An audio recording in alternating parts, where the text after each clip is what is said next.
ठीक है, थर्मोडायनेमिक्स का अब हम लास्ट पोर्शन करने जा रहे हैं। इससे पहले हमने थर्मोडायनेमिक के 4 प्रोसेस कंप्लीट कर लिए थे। एडियाबैटिक प्रोसेस पढ़ लिया था, उसका वर्क डन वाली डेरिवेशन की थी। आइसोथर्मल पढ़ लिया, उसका वर्क डन निकाला था हमने, वो भी डेरिवेशन की थी हमने ये वाली।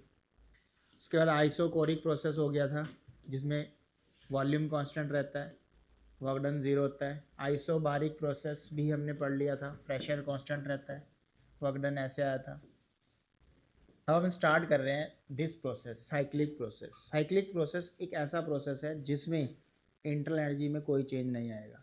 मतलब कोई मशीन जिस स्टेट से स्टार्ट होगी घूम के वापस उस स्टेट पे आ जाएगी। मतलब उस सिस्टम में जो जो एक्सपेंशन होंगे, अगर वही सेम रिवर्स में कंप्रेशन हुए तो मशीन वापसी अपनी नॉर्मल स्टेट पे आ जाएगी। वो सिस्टम अपनी नॉर्मल स्टेट पे आ जाएगा। A cyclic process, the system return to its initial state. जैसे मान लो एक गैस है, पहले हमने उसको सेम अमाउंट आइसोथर्मली एक्सपेंड किया, फिर सेम अमाउंट एडियाबैटिकली एक्सपेंड किया, फिर सेम अमाउंट आइसोथर्मली कंप्रेस किया, फिर सेम अमाउंट एडियाबैटिकली कंप्रेस किया। तो हमने जितना एक्सपेंड किया उन दो प्रोसेस में उतना ही कंप्रेस किया, तो वापस से गैस क्या हो जाएगी, अपनी इनिशियल स्टेट पे आ जाएगी। ठीक है, मतलब नंबर ऑफ चेंजेस करने के बाद एक्सपेंशन में अगर सेम रिवर्स में कंप्रेशन में भी हो तो वापस से सिस्टम किस में आ जाएगा, अपनी इनिशियल स्टेट में आ जाएगा। ऐसे प्रोसेस को क्या बोलते हैं, साइक्लिक प्रोसेस। साइक्लिक प्रोसेस में क्या जीरो होता है, इंटरनल एनर्जी का चेंज। इंटरनल एनर्जी चेंज नहीं होती है in case of cyclic process. तो इसको बुकलेट में ही अंडरलाइन कर लो। A cyclic process in which system returns to its initial state. Change in energy जो है साइक्लिक प्रोसेस में जीरो होती है। फर्स्ट लॉ ऑफ थर्मोडायनेमिक्स क्या आएगा साइक्लिक प्रोसेस में, वो क्या होता है first law of thermodynamics, delta Q heat given, delta U change in internal energy, del W work done. Internal energy zero है तो जितनी भी हीट हम देंगे सिस्टम को वो सारा का सारा किस में कन्वर्ट हो जाएगा, work done. First law of thermodynamics for cyclic process.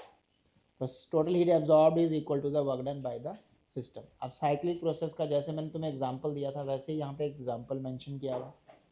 ठीक है, PV curve for isothermal adiabatic process of an ideal gas. तो आइडियल गैस को पहले एक्सपैंड कर रहे हैं, देखो आइसोथर्मल एक्सपेंशन। फिर आइडियल गैस को क्या किया है, एडियाबैटिक एक्सपेंशन किया है। फिर आइसोथर्मल कंप्रेशन किया है, फिर एडियाबैटिक कंप्रेशन किया। तो जहाँ से स्टेट हुआ था स्टार्ट, वापस सिस्टम वहीं पे पहुँच गया। ये कर्व क्या रिप्रेजेंट कर रहा है, ये फर्स्ट वाला कर्व आइसोथर्मल बट एक्सपेंशन, ये क्या रिप्रेजेंट कर रहा है, एडियाबैटिकली एक्सपेंशन। अब ये रिप्रेजेंट क्या कर रहा है, आइसोथर्मल कंप्रेशन, ये एडियाबैटिक कंप्रेशन। पता कैसे चल रहा है, वॉल्यूम को देख के। यहाँ पे P1 प्रेशर है मान लो, V1 वॉल्यूम है, वॉल्यूम अभी ये था, अब वॉल्यूम बढ़ गया, देखो वॉल्यूम बढ़ गया। यहाँ पे वॉल्यूम क्या हो गया, V2, यहाँ पे वॉल्यूम क्या है, V1। ये वाले पॉइंट के कोऑर्डिनेट हैं P1 P2 V2। तो वॉल्यूम इंक्रीज हुआ है। ग्राफ को देख के बताओ, ये वॉल्यूम कम नहीं है और ये वॉल्यूम ज़्यादा नहीं है, वॉल्यूम इंक्रीज हुआ तो क्या एक्सपेंड, मतलब ये एक्सपैंड हुआ है। तो ये प्रोसेस कौन सा हुआ, आइसोथर्मल एक्सपेंशन। यहाँ से और यहाँ मान लो टेम्परेचर T1 था, क्योंकि आइसोथर्मल में टेम्परेचर क्या होता है, सेम। तो P1 V1 पे टेम्परेचर T1 है तो P2 V2 पे भी T1। अब यहाँ से यहाँ टेम्परेचर, यहाँ पे टेम्परेचर T1 है, यहाँ पे टेम्परेचर T2 हो गया। अब टेम्परेचर चेंज हुआ, टेम्परेचर चेंज हुआ और वॉल्यूम भी बढ़ा। देखो पहले क्या था V2, इसके कोऑर्डिनेट लिख लेते हैं P3 V3। तो ये एक्सपैंड हुआ पर टेम्परेचर चेंज हुआ। अगर टेम्परेचर चेंज हो और एक्सपेंशन हो तो कैसा चेंज होएगा, वो एडियाबैटिकली, आइसोथर्मली नहीं हो सकता। उसमें तो क्या है, टेम्परेचर सेम रहता है। इस पूरी लाइन पे टेम्परेचर T1 है ना, इस पूरी लाइन पे टेम्परेचर T2 है। तो टेम्परेचर T1 से क्या हो गया, T2 चेंज हुआ है और वॉल्यूम भी बढ़ा है। तो इसलिए इस ग्राफ का नाम क्या होगा, एडियाबैटिकल एक्सपेंशन।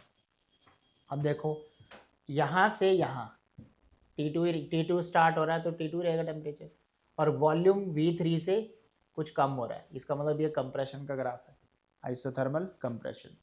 फिर कुछ मान लेते हैं इसको, ये V डैश से V1 जाएगा, फिर से वॉल्यूम कम हुआ तो ये कंप्रेशन का ग्राफ है। कैसा कंप्रेशन? Adiabatic compression.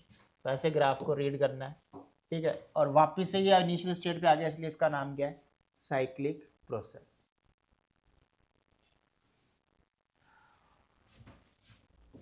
यहीं पे हम एक पीवी डायग्राम बनाएंगे आइडियल गैस के लिए, जिसमें सारे प्रोसेस को हम एक्सप्लेन कर रहे हैं, ठीक है।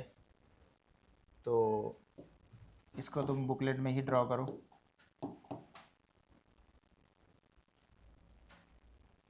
पी और वी का ग्राफ है सभी प्रोसेस के लिए।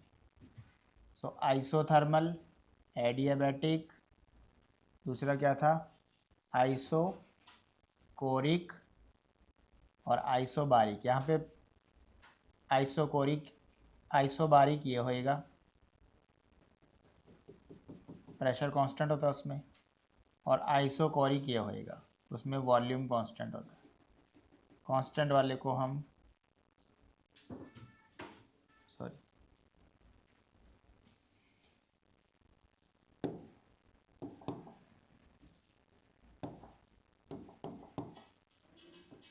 ये प्रेशर कांस्टेंट, ये वॉल्यूम कांस्टेंट, ये एडियाबैटिकल एक्सपेंशन, सॉरी आइसोथर्मल, ये एडियाबैटिक कंप्रेशन के ग्राफ है। ये चारों मैंने इकट्ठे बना दिए।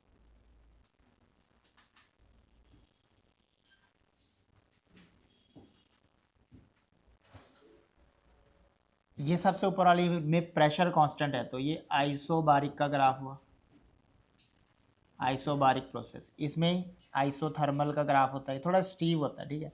एडियाबैटिक वाला थोड़ा सा स्लोप उसकी ज़्यादा होती है। तो ये आइसोथर्मल हुआ,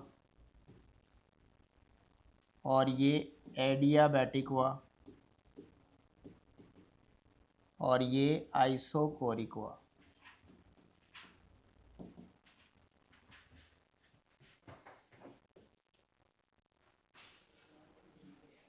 इसमें गैस एक्सपैंड हो रही है, तो ये एक्सपेंशन का ग्राफ है। वॉल्यूम बढ़ रहा है, देखो वॉल्यूम इधर को एरो है तो इधर को वॉल्यूम बढ़ रहा है, तो ये एक्सपेंशन का ग्राफ है।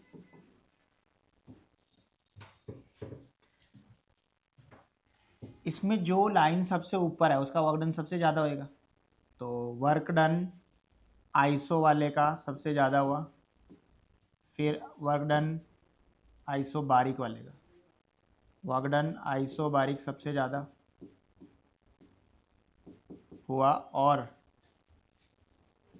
उसी ऑर्डर में फिर वर्क डन आइसोथर्मल का होएगा, फिर वर्क डन एडियाबैटिक का होएगा, फिर वर्क डन आइसोकोरिक का होएगा।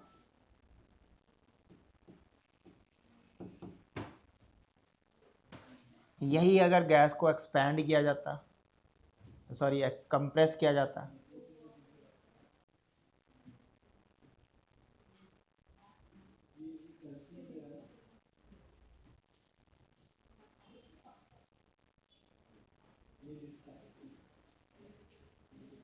वॉल्यूम कांस्टेंट,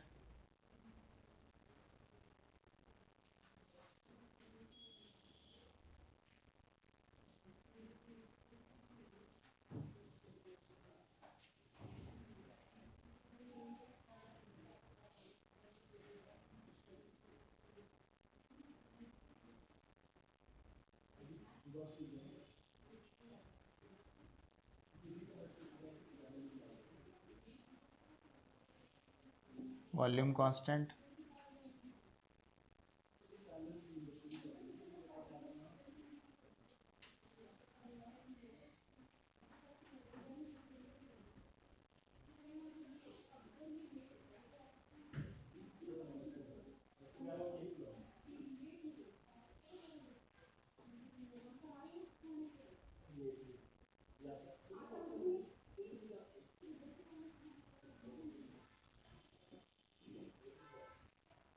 तो ये वाला ग्राफ हो गया कंप्रेशन का। इसमें वॉल्यूम कांस्टेंट है तो ये आइसोकोरिक हो गया। अब ये इंटरचेंज हो जाते हैं, आइसो एडियाबैटिक वाला ऊपर है,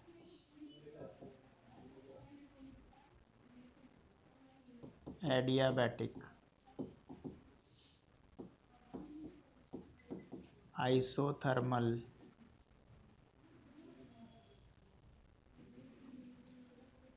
आइसोबारिक।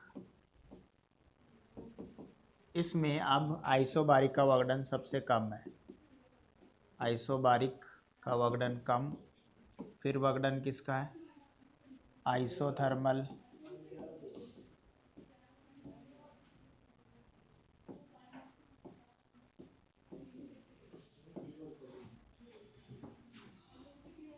आइसोथर्मल के बाद एडियाबैटिक,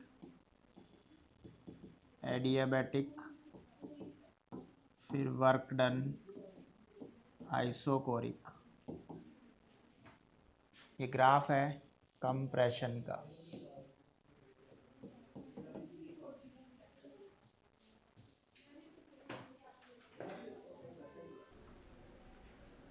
ठीक है, ये था कर्व इन गैसेस का। Now second law of thermodynamics. First law of conservation of energy पे बेस्ड है। तो ये सेकंड लॉ कहता है कि कोई भी मशीन ऐसी नहीं है कि जो 100% वर्क डन करके दे, यानी किसी भी मशीन की एफिशिएंसी क्या नहीं है, 100% नहीं है, कुछ ना कुछ लॉस है। फर्स्ट लॉ क्या कहता है? आप law of conservation of energy है, वो जितनी हीट दे रहे हो किस में कन्वर्ट हो रही है? Work done plus internal energy में। उसका मतलब क्या है? एनर्जी कंजर्व रहती है। पर सेकंड लॉ कहता है कि कोई ऐसी मशीन नहीं है, कोई ऐसी मशीन नहीं है जो 100% एफिशिएंट हो। No process will be possible whose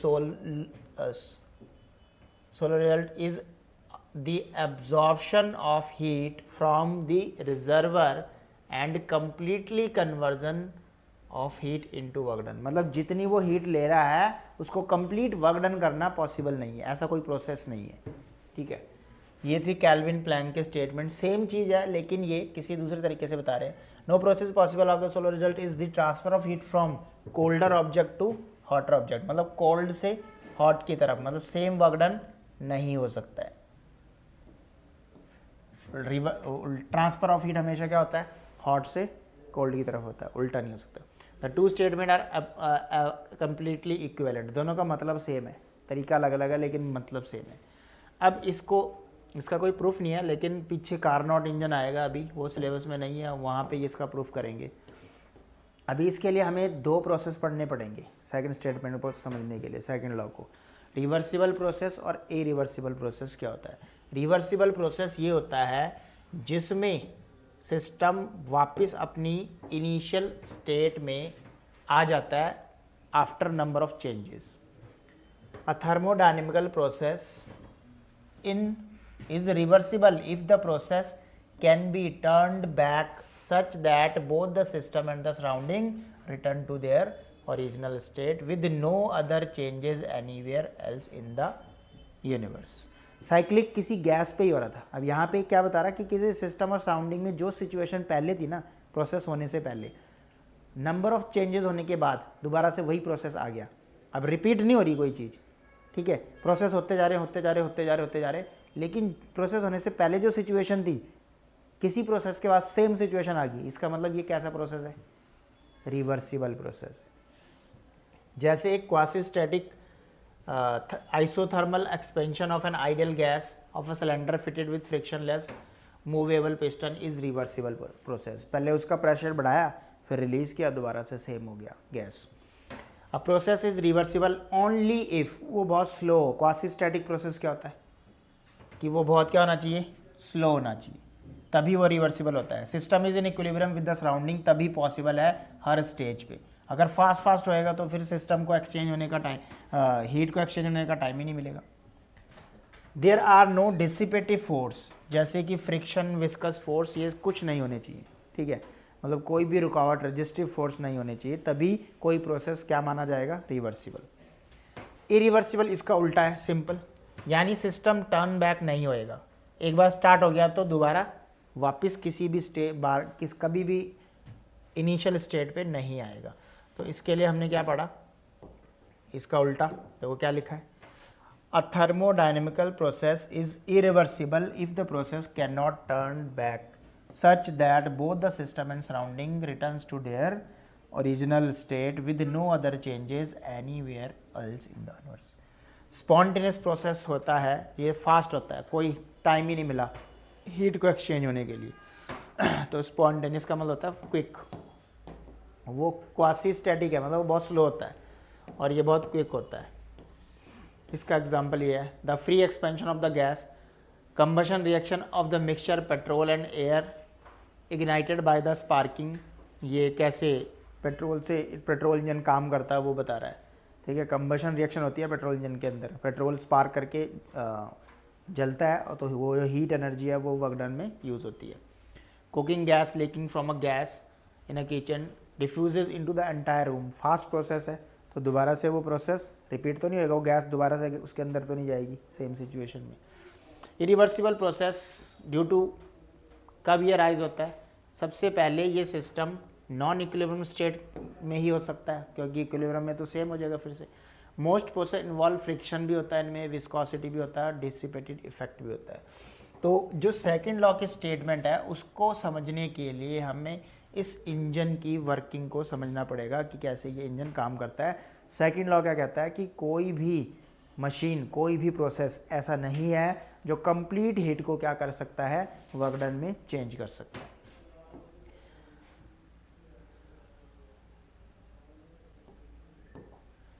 तो कार्नोट कहता है एक ऐसा इंजन, कार्नोट इंजन एक रिवर्सिबल इंजन है। रिवर्सिबल इंजन का मतलब होता है कि ये किस प्रोसेस पे काम करता है, जो इंजन वापस से अपनी इनिशियल स्टेट पे आ सकता है। Engine operating between the two temperature, T1 को सोर्स बोलते हैं, T2 को सिंक बोलते हैं, और इनके बीच में जो वर्किंग सबस्टांस है वो आइडियल गैस को यूज़ किया जाता है। तो एक इंजन है, कैसे प्रोसेस पे काम करता है, रिवर्सिबल प्रोसेस में, और ये दो टेम्परेचर के बीच में ही काम कर सकता है, हायर और लो। T1 वाला सोर्स है वो हाई टेम्परेचर है, और T2 सिंक है वो लो टेम्परेचर। इन दो टेम्परेचर पे ही ये मशीन काम कर सकती है, एक हाई, दोनों बराबर नहीं होने चाहिए, और लो to high, high to low ये वर्क करेगा। सिंक से सोर्स की तरफ काम कर सकता है, रिवर्सिबल प्रोसेस। तो यहाँ पे चार प्रोसेस का एक डायग्राम बना हुआ है, देखो। आइसोथर्मल एक्सपेंशन, कार्नोट साइकिल इसी को बोलते हैं। गैस को पहले आइसोथर्मली एक्सपैंड किया, फिर गैस को एडियाबैटिकली एक्सपैंड किया, फिर गैस को आइसोथर्मली कंप्रेस किया, फिर गैस को एडियाबैटिकली कंप्रेस किया, वापस इनिशियल स्टेट पे गैस को लाया गया। इसका मतलब कैसा प्रोसेस किया गया, रिवर्सिबल प्रोसेस, ठीक है। तो चार प्रोसेस अपने को याद रखने हैं, कौन कौन से? आइसोथर्मल एक्सपैंड, दो बार गैस एक्सपैंड हुई है, दो बार क्या हुई है, कंप्रेस हुई है, अलग अलग प्रोसेस में, ठीक है। अब इसका वर्क डन समझते हैं, देखो अभी यहीं पे समझते हैं। ये आइसोथर्मल एक्सपेंशन है, वॉल्यूम कहाँ से कहाँ जा रहा है, V1 से V2। टेम्परेचर देखो T1 सेम ही रहा, इसका मतलब इस पॉइंट पे जो वर्क डन था वहाँ भी सेम ही रहा टेम्परेचर, सॉरी। तो आइसोथर्मल का वर्क डन हमने पीछे निकाला था R mu RT, work done, work 1 मान लेता हूँ मैं इसको, ठीक है। इस प्रोसेस में जो काम हुआ उसको मैंने W1 नाम दे दिया। तो W1 कितने प्रोसेस है, पहले 4 है, तो W1 plus W2 plus W3 plus W4। तो पहला आइसोथर्मल एक्सपेंशन है, तो mu RT1 log V2 by V1, यही होता है, हमने डेरिवेशन की थी लास्ट क्लास में। एडियाबैटिक एक्सपेंशन का भी वर्क डन निकाला था, इसका निकाला था R divide by 1 minus gamma T2 minus T1, ठीक। इसका कंप्रेशन, अच्छा, एक्सपेंशन के वर्क डन पॉजिटिव होते हैं, कंप्रेशन के नेगेटिव होते हैं। अब आइसोथर्मल तीसरे का वर्क डन, म्यू RT2 चल रहा है टेम्परेचर यहाँ से यहाँ तक, ठीक है। T2 log volume final divide by this V4 by V3, log V4 by V3, minus का लेंगे, इसका भी एडियाबैटिक का सेम होएगा, बस माइनस का होएगा, R over 1 minus gamma T2 minus T1। ये दोनों वर्क डन कैंसल आउट हो गए, देखो ये सेम है, तो एडियाबैटिक वाले कैंसिल हो गए, ये कैंसिल आउट हो गया, सिर्फ आइसोथर्मल वाले बचे। म्यू आर टी आइसोथर्मल में जो वर्क डन होता है ना वो किसके बराबर होता है, हीट के बराबर। तो इसको मैं Q1 लिख सकता हूँ, और ये जो वर्क डन आया था तीसरे वाला W3, इसको मैं Q2 लिख सकता हूँ। ये दोनों तो कैंसिल आउट हो गए। वर्क डन Q के बराबर क्यों लिखा मैंने, क्योंकि आइसोथर्मल में वर्क डन ही हीट के बराबर होता है, क्योंकि डेल Q का फार्मूला डेल W होता है। क्योंकि टेम्परेचर चेंज नहीं होता इसलिए साइक्लिक प्रोसेस में डेल्टा U 0 होता है। वैसे भी एक साइक्लिक प्रोसेस है, साइक्लिक प्रोसेस में डेल्टा U 0, तो इसीलिए मैंने वर्क डन को Q1 डाल दिया, यानी टोटल वर्क डन जो है Q1 माइनस Q2 के बराबर आया।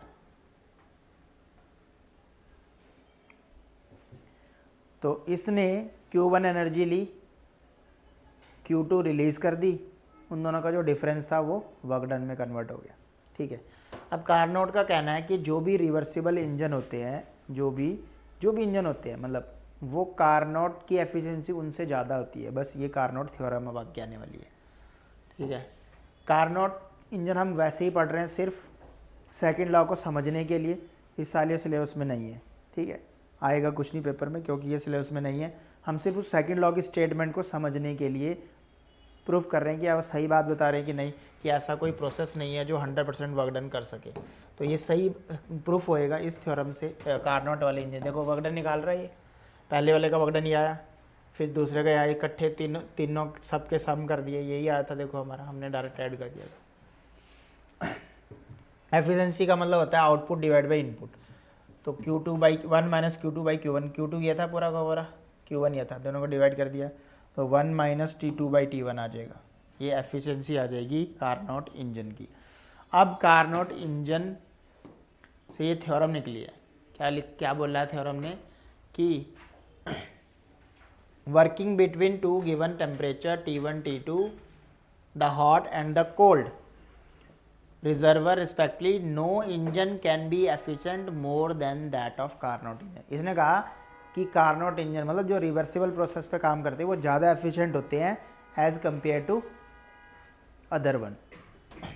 The efficiency of the Carnot engine is independent of nature of working substance. ये दो स्टेटमेंट कार्नोट ने अपनी थ्योरम में दी है। हॉट एंड कोल्ड रिजर्वर से के बीच में अगर कोई इंजन काम कर रहा है तो उसकी एफिशिएंसी कार्नोट इंजन से ज़्यादा बेहतर नहीं हो सकती है। ठीक है, तो इसमें यही है जनरली पूरे चैप्टर में। तो सेकंड लॉ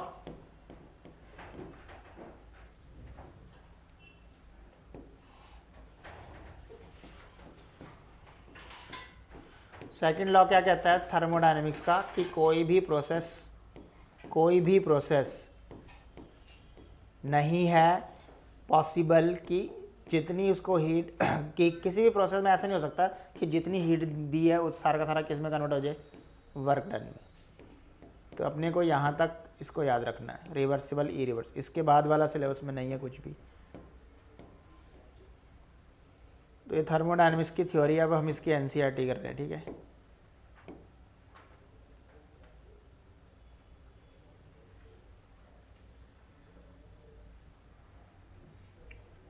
इस एग्जाम्पल से भी हम सेकंड लॉ को समझ सकते हैं। देखो इस एग्जाम्पल में क्या बताया जा रहा है, calculate the efficiency of the heat engine working between the steam point.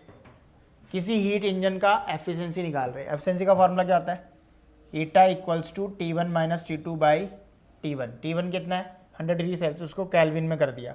कहाँ से आया 100, स्टीम पॉइंट बोला था, और ये आइस पॉइंट है, आइस पॉइंट 0 डिग्री होता है, उसको भी कैलविन में कर दिया। इसको सॉल्व करने के बाद एफिशिएंसी कितनी आई 26.8%। तो यहाँ से प्रूफ हो गया कि एक आइडियल इंजन जिसकी एफिशिएंसी 1 बताई गई है, मतलब 100% बताई गई है, is never possible even if we can eliminate the various kind of the losses associated with the actual heat. इसका मतलब ये हुआ कि कोई भी इंजन 100% एफिशिएंट नहीं होता है। इसका मतलब वो जितनी हीट ले रहा है सारा का सारा वर्क डन में कंप्लीट करने का कोई प्रोसेस है ही नहीं, किसी भी मशीन में ऐसा वो कर नहीं सकती है। तो यही सेकंड लॉ था। तो जो कि फर्स्ट लॉ का कॉन्सिक्वेंस कह सकते, मतलब ड्रॉबैक्स कह सकते हैं। फर्स्ट लॉ किस पे बेस्ड है, law of conservation of energy. Second law क्या प्रूफ कर रहा है कि ऐसा कोई प्रोसेस है ही नहीं कि सारी की सारी हीट वर्क डन में कन्वर्ट होगी, एनर्जी कंजर्व रहे। एनर्जी कंजर्व रहेगी लेकिन कुछ ना कुछ लॉस होएगा, ठीक है। तो सेकंड में ये बताया जा रहा है कि कुछ ना कुछ लॉस होएगा ही होएगा। अगर लॉस नहीं हुआ तो एनर्जी कंजर्व रहेगी, ठीक है। तो इसकी अब एनसीईआरटी करेंगे।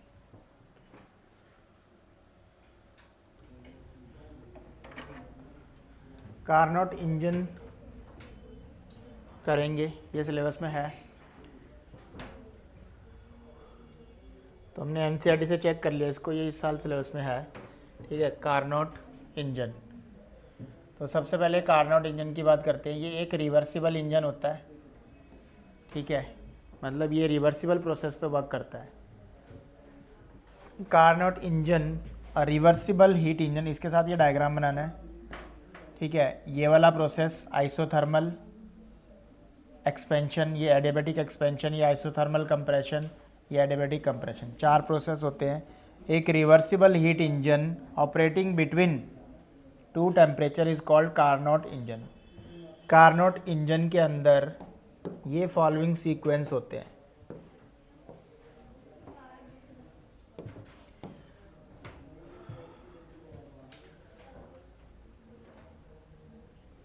सो कार्नोट इंजन क्या है, we just have argued that the such engine must have the following sequence of step constituting one cycle which is called Carnot cycle. Diagram में जो बना हुआ है ये कार्नोट साइकिल ही का डायग्राम है। तो इसमें कौन कौन से स्टेप फॉलो होते हैं, पहला स्टेप ये है, इस डायग्राम में ही समझते हैं। फर्स्ट स्टेप जैसे कि हमने डिस्कस किया है कि ये आइसोथर्मल एक्सपेंशन है, फिर ये वाला ग्राफ किसका है, एडियाबैटिक एक्सपेंशन, फिर ये वाला आइसोथर्मल कंप्रेशन, फिर ये वाला एडियाबैटिक कंप्रेशन। तो 2 बार एक्सपैंड हुई गैस और 2 बार क्या हुई है, कंप्रेस हुई है, सेम प्रोसेस। तो यहाँ पे वर्क डन मैंने W1 मान लिया, यहाँ पे वर्क डन W2, ये W3, ये W4। फिर इस कर्व P, यहाँ पे प्रेशर P1 V1 है। तो ये 4 प्रोसेस हम डिस्कस करेंगे, P1 V1 T1 P2 V2 T2, मतलब ये आइसोथर्मल का क्या है, कंप्रेशन, सॉरी एक्सपेंशन। तो पहला स्टेप क्या देखो, 1 to 2, स्टेप 1 to 2 ये वाला, ठीक है। इसमें क्या बताया जा रहा है, आइसोथर्मल एक्सपेंशन। पहला स्टेप है आइसोथर्मल एक्सपेंशन।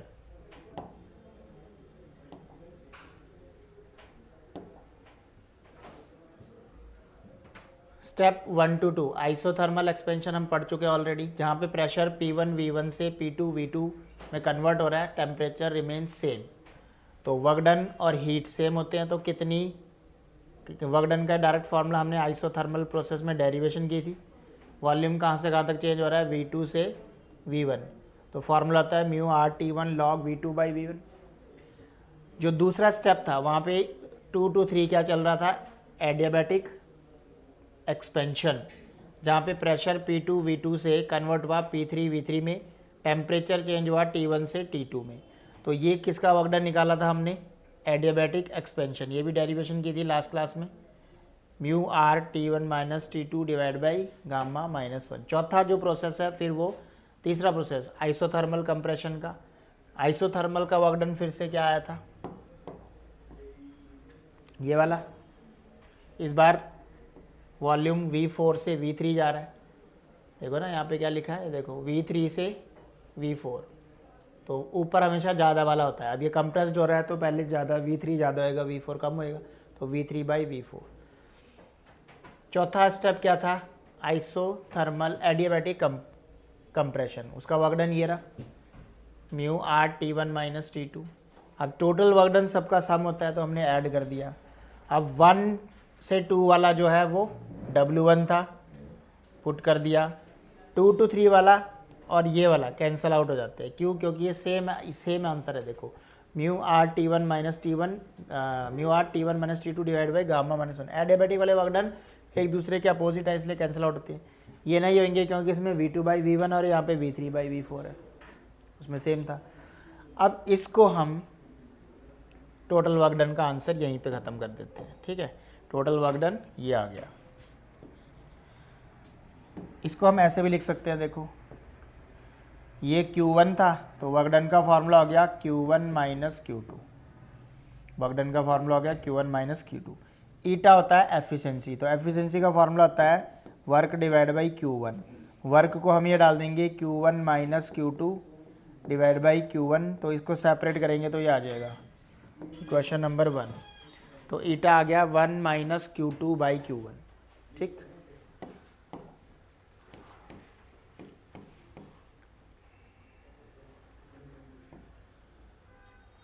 टेम्परेचर की टर्म में भी इसको लिख सकते हैं,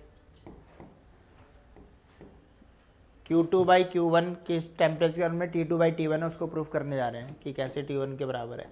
एडियाबैटिक प्रोसेस में इक्वेशन होती है T1 V1 की power T1 V2 gamma -1 T2 V3 gamma -1। यहाँ से जो रेशो आया V2 बाई V3 वो ये आया। अब जो उस प्रोसेस को ध्यान से देखिए तो वो ये था, देखो ये आइसोथर्मल, फिर एडियाबैटिक, फिर आइसोथर्मल, फिर एडियाबैटिक। तो ये 1 to 2 है, ये 2 to 3 है, ये 3 to 4 है। तो ये जो दो प्रोसेस हो रहे हैं ये वाले 2 से 3, कौन सा क्या हुआ था यहाँ पे एडियाबैटिक एक्सपेंशन, और 4 से 1 में क्या हुआ था एडियाबैटिक कंप्रेशन। तो यहाँ पे वॉल्यूम क्या था V2, यहाँ पे वॉल्यूम क्या था V3, यहाँ पे टेम्परेचर क्या था T1, यहाँ पे टेम्परेचर क्या था T2। तो इनके बीच में ये रिलेशन है एडियाबैटिक रिलेशन।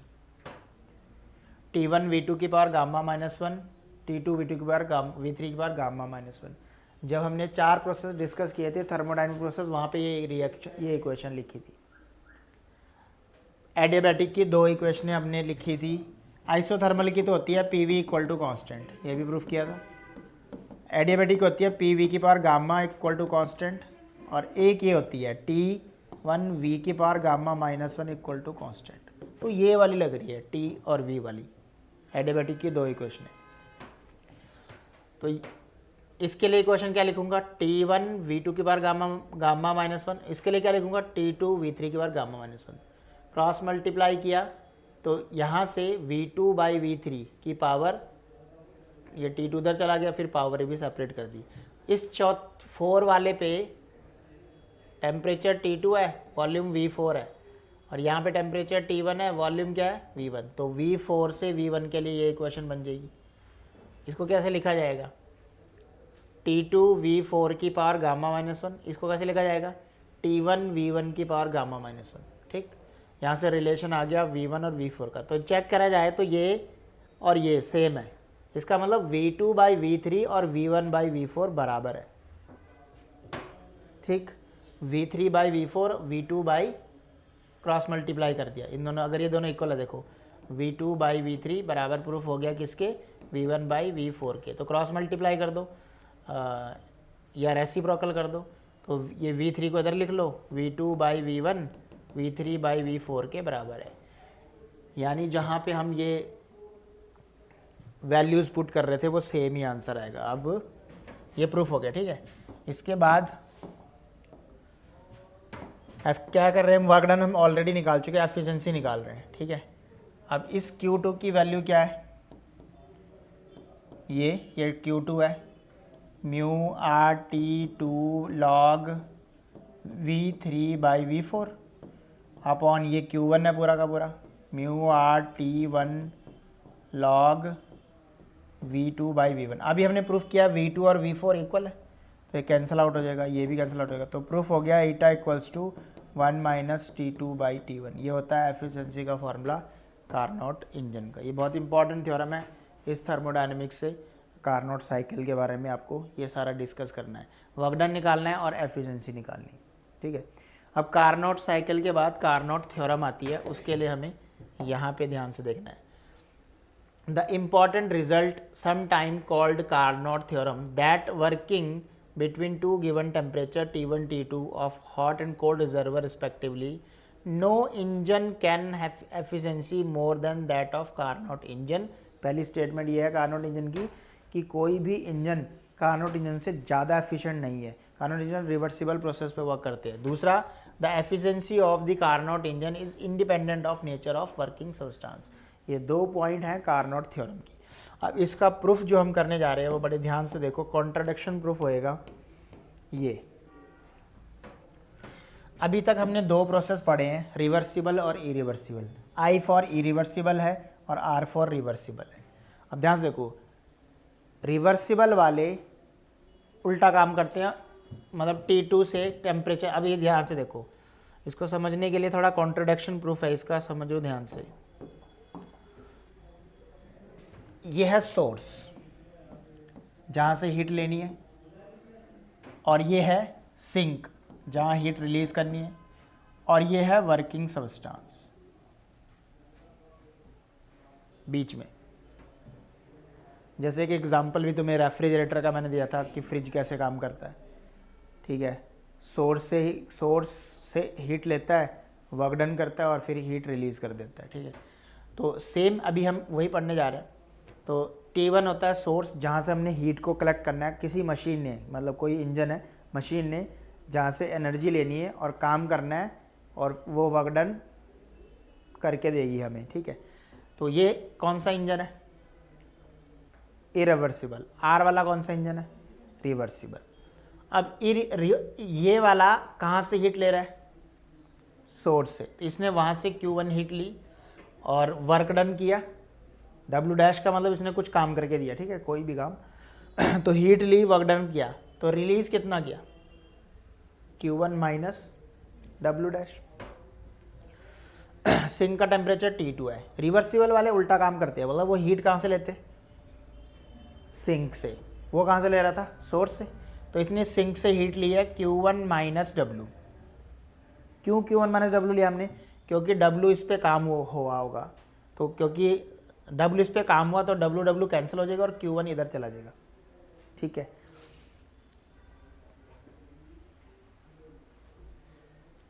अब ध्यान से लो, ये है सोर्स। सोर्स ने कितना दिया? Q1। और मिल भी कितना गया उसको? Q1। इसका मतलब जितनी हीट दी उतनी ही हीट वापस आ गई। ये तो किसका प्रूफ का रॉन्ग प्रूफ हो गया? कौन सा law? Second law of thermodynamics. उसमें क्या बताया गया है कि कोई भी इंजन या उसमें बताया गया कि ऐसा कोई प्रोसेस है ही नहीं जिसमें जितनी हीट दें उतना ही क्या हो? वर्क डन हो। ये तो एनर्जी कंजर्व्ड प्रूफ होगी है। तो इसका ये मतलब हुआ कि सेकंड लॉ, इसका मतलब ये हुआ कि ये वाला मोर एफिशिएंट है। अब इसके लिए कॉन्ट्रडिक्शन प्रूफ है, ये तो समझा रहा था मैं, अभी प्रूफ करते हैं, देखो कैसे, ध्यान से समझना। ये ऐसा प्रूफ है, मतलब थ्योरेटिकल है, कॉन्ट्रडिक्शन प्रूफ करेंगे हम। क्या प्रूफ करने जा रहे हैं कि ये वाले बेटर है, रिवर्सिबल वाला इंजन क्या है? इरिवर्सिबल वाले से बेटर है। यही तो कहना है कार्नोट का कि जो कार्नोट इंजन है, कार्नोट इंजन किस पे काम करते हैं? रिवर्सिबल प्रोसेस पे। तो जो कार्नोट इंजन है वो बेटर है, गुड एफिशिएंट है देन अदर वन। तो सबसे पहले हम इसको मान के चल रहे हैं कि ध्यान से देखो, यहां से let us couple the engines I and R in such a way that I act like a heat engine। heat engine मतलब होता है जो irreversible है। R act as a refrigerator। और R कौन सा इंजन होता है? जो irreversible। I absorb heat Q1। I ने देखो कहाँ से हीट एब्जॉर्ब की है? सोर्स से।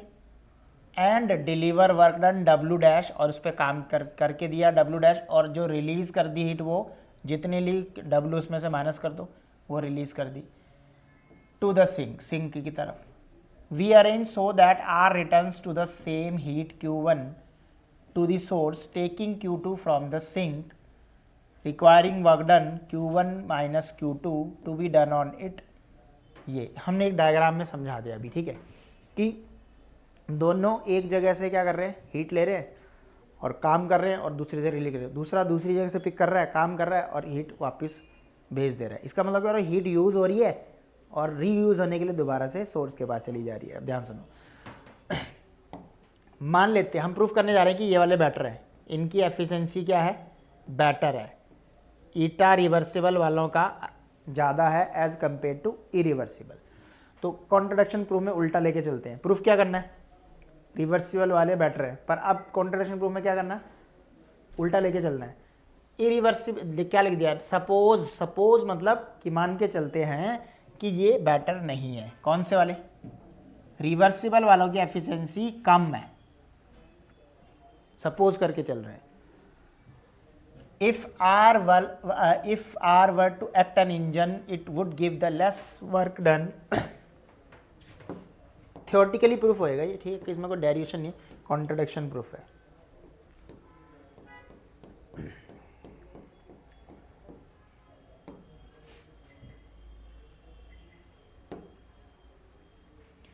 ठीक है, उस डायग्राम को ध्यान से देखना।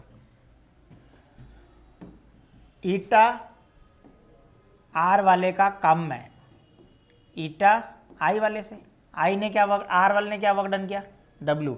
इसका मतलब डब्ल्यू कम है और डब्ल्यू डैश क्या है, ज़्यादा।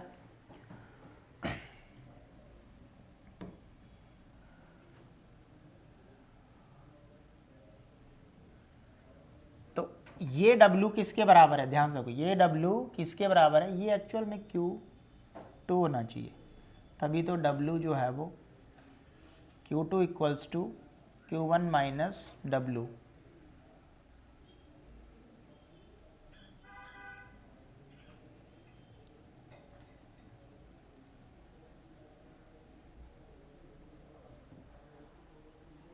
डब्ल्यू का जो फार्मूला था वो वाला प्रूफ कर रहे हैं। यहीं पे देखो डब्ल्यू का फार्मूला क्या था, W dash sorry Q1 minus Q2। तो Q2 को मैं क्या लिख सकता हूँ यहाँ से, Q1 माइनस डब्ल्यू, वही लिख रहा है देख, ठीक है। तो Q2 किसके बराबर है, Q1 माइनस डब्ल्यू के। तो Q1 माइनस डब्ल्यू जो है वो ज़्यादा होएगा Q2 माइनस डब्ल्यू से। Thus on the whole the couple IRs exact the same heat energy।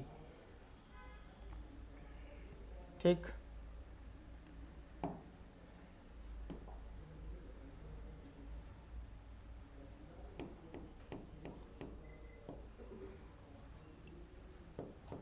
इस लाइन को बड़े ध्यान से देखो, बस यहीं पे ये प्रूफ होने जा रहा है।